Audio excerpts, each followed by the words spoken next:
Hello! Today I'm going to be showing you how to turn these cheap plastic palm trees into an amazing addition to your desert and beach terrain.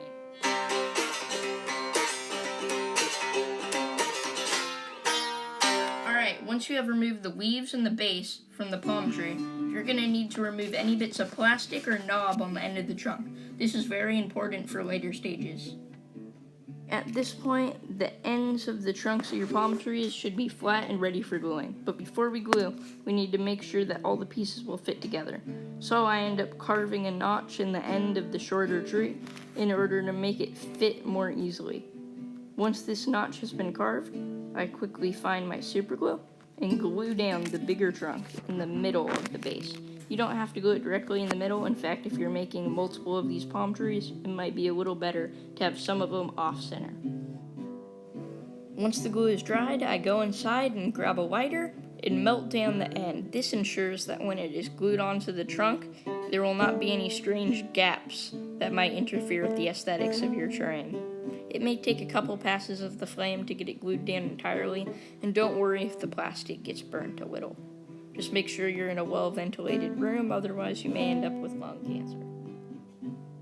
Once the plastic has hardened entirely, I go inside and grab a few of these pebbles that you'd normally use for planters. I also pick out some of the sand I have in a jar. Any sand will work well for terrain, but generally when it comes to gluing, it'll be a bit easier to use the thicker sand. The sand you'd find at the beach or at a park is going to be a bit too thin for my taste, but it's up to you. First of all, I start with gluing down these rocks.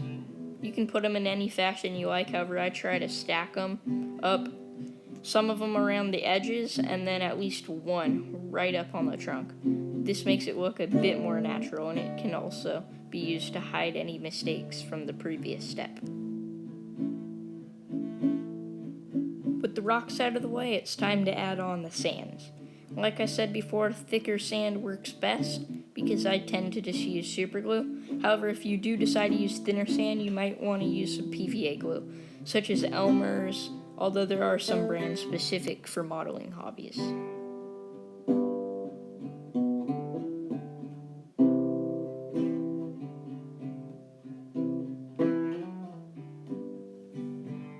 Once the glue is dry, I use some crystal clear enamel to seal everything down that wasn't sealed down already. And then, while that's drying, I use some wrapping paper and some painter's tape to make a small square to paint on in later steps. This is important so that you don't get paint or glue or anything weird on your workstation. However, if it does get on your cutting mat or whatever you're using to work on, you can generally wipe it off with Clorox wipes. Then, once that clear sealant has dried, I use some white primer. Then I'm able to move on to the painting step, in which I mix some gray and some Vallejo Iraqi sand. This creates a good mix that's kind of like a dirtier brownish gray.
Once the paint has had 10 or 15 minutes to dry, I mix some Citadel Steel Legion Drab and a bit of water to make a darker brown wash, which I then apply over the whole tree trunks and the base.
And as I saw once in a Clorox Wipes commercial, clean is a springboard for creativity.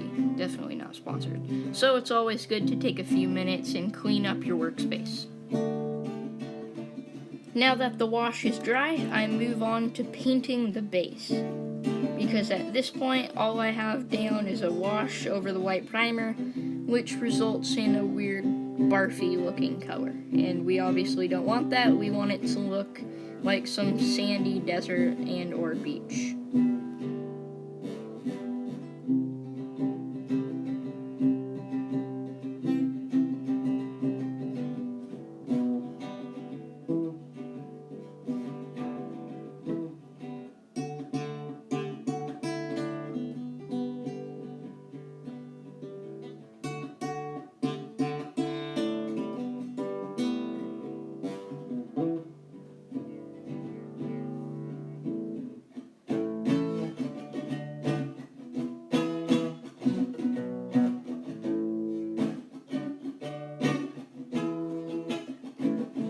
Alright, so now I'm preparing to dry brush some Citadel XV88 base tone over the tree trunk, and I get a bit carried away and end up just changing the overall color of the trunks, which actually isn't that bad because this color brushed over along with some other colors mixed in, as you'll see later on, ends up looking way better than the more realistic gray color that I have so far.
After letting the XV88 dry for a while, I realized that I also didn't really like the color of the base, since I don't really have any colors that I can dry brush over the Iraqi sand, and all my washes would look pretty weird. So I end up opting for this acrylic paint that I got at Michael's. It's golden brown. You can use any lighter brown though.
Now that the golden brown has dried, I go back to my Iraqi sand and dry brushing and decide to dry brush it all over. And it actually ended up looking pretty good. It caught all the high points of the grains of sand and gave a weathered looking edge to the rounder looking rocks. So I'd highly recommend doing this. It brings a lot of life to your models.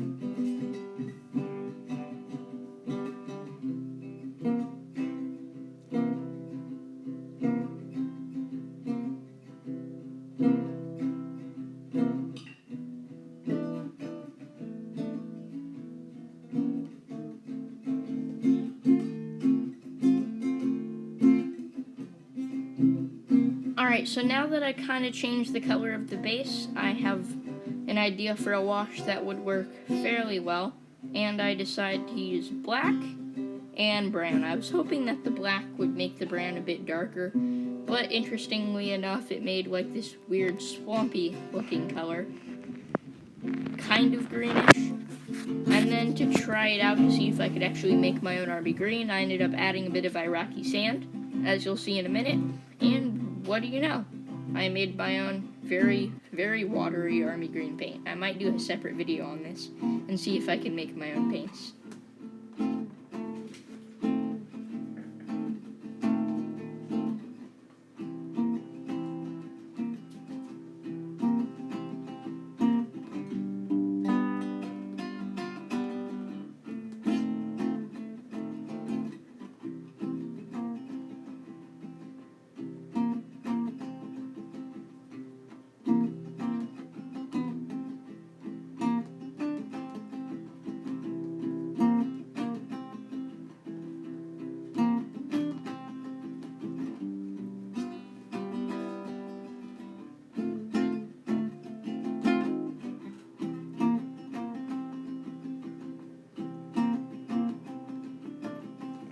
Alright, now that the tree trunk and the base are done, I have come to arguably the most important part of this project, which is painting all the leaves.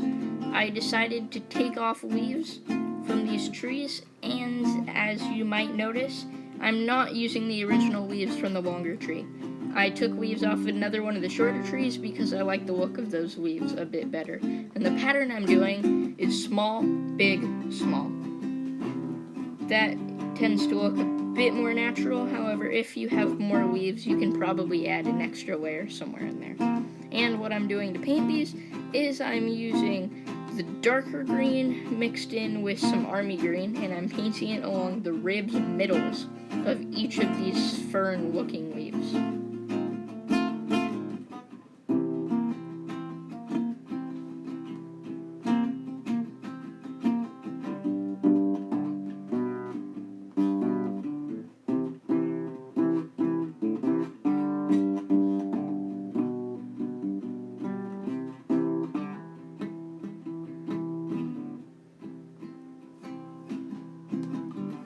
Now to finish the leaves, I'm using just plain dark green with nothing else mixed in to paint over the remaining bits of the leaves, and don't worry if you get a bit of this green over some of the ribs. It won't look that bad, in fact it might blend the colors together. I didn't do this, but as an additional step, if you want, you can get some yellow and mix that with a small amount of green and paint it onto some of the tips of the leaves. This may help the leaves to look weathered or rotted or deprived of sunlight or whatever.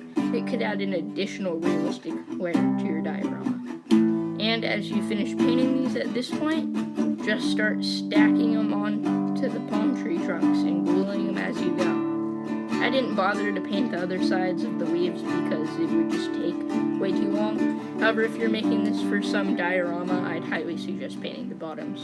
This was just a speed build.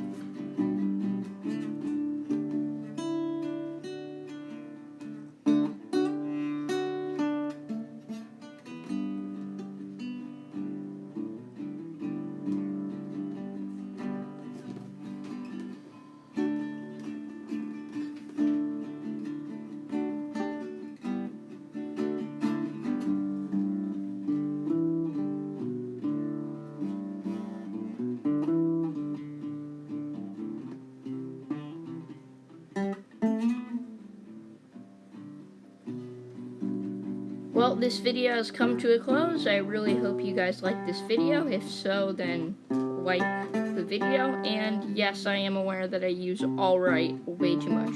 I'll try not to use it as much in the next video. Goodbye!